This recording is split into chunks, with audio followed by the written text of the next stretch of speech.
Mirador, l'appli de la Guinée, l'habitacle de la pluralité des opinions. Mirador, le grand safari de l'investigation journalistique. Aboubacar Diallo. Bien, on approche de la ligne d'arrivée au compte de ce numéro de Mirador. À présent, la parole à M. Aliou Baldé. Il est coordinateur de l'UFDG en Europe. Il est en direct. Bonjour, M. Baldé. Bonjour, M. Diallo. Bonjour, chers compatriotes guinéens. Bonjour au peuple guinéen. Bienvenue sur notre antenne. Talibé Barry. On le sait, après la présidentielle d'octobre 2020, le président Cellou Dalein pratiquement ne s'est plus déplacé, sauf en tout cas sous le CNRD. Est-ce que cette visite lui a permis finalement de s'imprégner de la vie de vos fédérations et des problèmes auxquels les structures de l'UFDG sont confrontées en Europe? Oui, globalement, quels étaient les enjeux de cette tournée pour votre leader?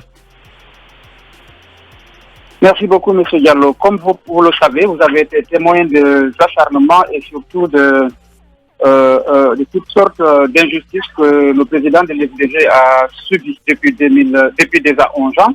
Et donc, vu cet état de fait, nous avons jugé nécessaire, en tant que coordinateur de fédération de l'UFDG Europe, de l'inviter pour qu'il vienne échanger avec les militants. Donc le premier objectif était d'abord de rassurer les membres des militants par rapport à la détermination du président de notre parti de mener le combat jusqu'au bout, c'est-à-dire l'instauration d'un véritable état de droit dans notre pays. Il était aussi de notre devoir en tant que responsable militant et sympathisant d'exprimer notre soutien, notre compassion et notre solidarité par rapport à ce qu'il a vécu pendant tout ce temps comme injustice, surtout venant du CNRD et de ses soutiens.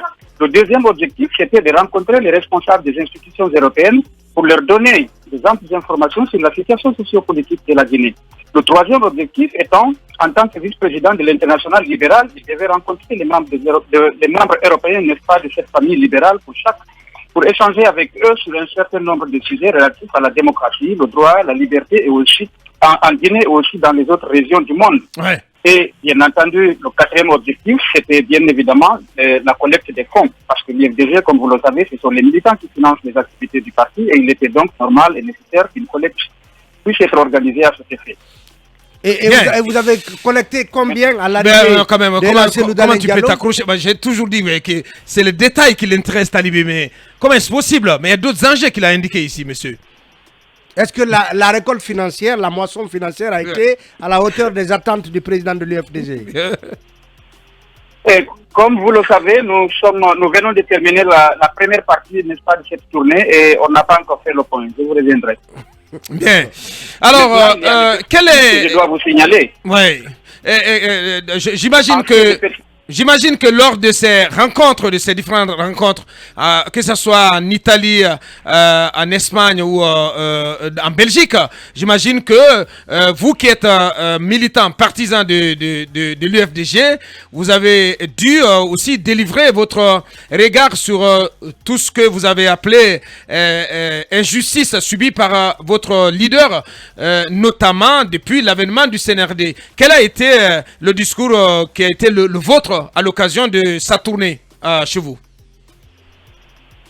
Écoutez, nous avons été très clairs. Nous avons dit, nous avons d'abord dénoncé, n'est-ce pas, l'injustice qu'il est en train de subir parce que nous avons le but. Mais nous avons dit à travers nos meetings à la gente que c'est l'effet contraire que la gente va avoir parce que depuis qu'on a commencé à s'acharner sur le président du parti, c'est des adhésions massives que nous arrêtons au niveau de nos fédérations. Mais nous disons aussi à la gente que son ticket vraiment pour une sortie honorable de cette transition, c'est Cellou Dalein Diallo. Comment ça? Il a intérêt à travailler avec lui. Comment? Expliquez-nous. C'est lui. Je vous explique. Alors, Cellou Dalein Diallo, vous le savez, à la sortie de toutes les élections que nous avons eues à la République de Guinée, il a presque gagné l'ensemble des élections. Si Mamadi Doumbouya avait... Oui. Qu'est-ce qui se passe, Yaoundé? Je pense qu'on a perdu le contact avec M. Aliou Baldé, coordinateur UFDG en Europe, que nous allons rappeler. On vient de l'écouter, Mamadou Dian, un coordinateur qu'on découvre très très intéressant, franchement.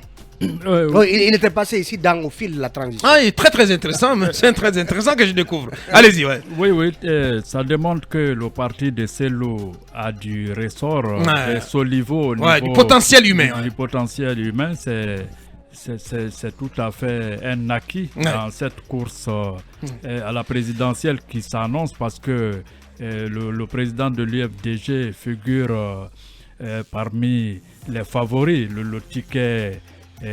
L'un des tickets gagnant possible entre guillemets, ouais. si jamais mais quand il dit que la junte a intérêt à travailler avec Ella Cellou Dalein Diallo, le ticket gagnant qui serait donc peut-être pour lui le meilleur allié possible de la junte pour une sortie honorable de cette transition. Oui, il y a de la subtilité dans ce qu'il dit, parce qu'il veut dire par là que Cellou, c'est une masse comment dirais-je, humaine des militants qui est là, donc avec qui il faudrait faire. Il faut composer. Incontournable. Bien. Lincoln? Oui, le problème de la transition aujourd'hui, c'est lié au fait que ces messieurs qui apportent gros en termes de mobilisation sont inquiétés. Moi, je comprends un peu. Bien. Mais ma question, c'est de savoir... Voilà, il est de retour. Voilà. Allez, posez-vous votre question. Ma question est de savoir, avec ces mobilisations que vous êtes en train de faire, est-ce que vous n'imaginez pas peut-être le retour à l'ancien système où on interdirait aux Guinéens de l'extérieur de prendre part aux élections? Bon, c'est l'occasion pour moi de d'abord féliciter FIMFM parce que nous avons notre regard à partir de l'extérieur de la Guinée en tant que diaspora. Le travail que vous êtes en train de faire, nous vous suivons. La Guinée de l'extérieur vous suit. Nous vous félicitons. Vous êtes parmi les rares qui vous dressez contre l'injustice, contre vents et marées. Merci. Particulièrement Ibrahim Lincoln Kouma, que nous avons suivi. Merci.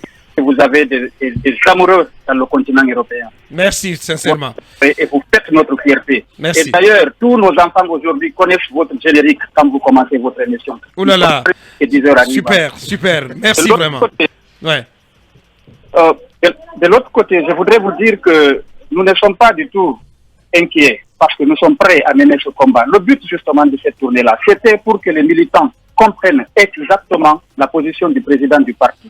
Nous sommes prêts à aller jusqu'au bout. Et il nous a rassurés et déterminés qu'il est prêt à aller jusqu'au sacrifice ultime pour que la République de Guinée soit un état de droit où on respecte les libertés des uns et des autres. Ouais. Mais puisque votre leader se retrouve aujourd'hui persécuté, quel est le discours de motivation? Parce que je reviens à cette question à laquelle vous étiez en train de répondre. Quel est le discours de motivation que vous avez envoyé en sa direction à l'occasion de cette tournée, M. Baldé? D'abord, ce qui nous a frappé fondamentalement, c'est la détermination du président que nous avons vu. Très bien. Ce monsieur n'a même pas besoin d'encourager. Il n'a pas besoin d'encourager. C'était plutôt lui qui était en train de communiquer justement l'énergie qu'il avait par rapport aux militants. Si vous avez remarqué que de Berlin jusqu'à Lérida en Espagne, l'engouement était le même. Partout où il passait, c'était des ovations. Et même nos camarades, nos amis européens qui vivent avec nous, étaient pressés de voir qui est Cellou Dalein Diallo. Parce qu'ils en ont tellement entendu parler, ils en ont tellement entendu parler dans les radios, les télés et tout ce qui suit. Ils étaient tous pressés. Il y a eu des maires, des députés, des conseillers qui se sont bousculés pour lui rendre visite, lui témoigner leur amitié et surtout leur soutien. Voilà qui est dit. C'est une dernière question, cabinet. Tous les autres. Ma question n'est pas répondue. Vous n'avez pas peur que des Guinéens de l'extérieur soient exclus des élections, comme on le fait d'habitude dans ce pays? Mon frère Lincoln, c'est pratiquement impossible. Il n'est plus question qu'on se laisse compter l'histoire de la Guinée maintenant. Nous comptons notre jeu, notre partition. Et nous sommes prêts à nous battre pour ça. Voilà qui est dit, c'était M. Aliou Baldé, cabinet, voilà, je suis obligé de rendre l'antenne. M. Aliou Baldé, coordinateur de l'UFDG en Europe.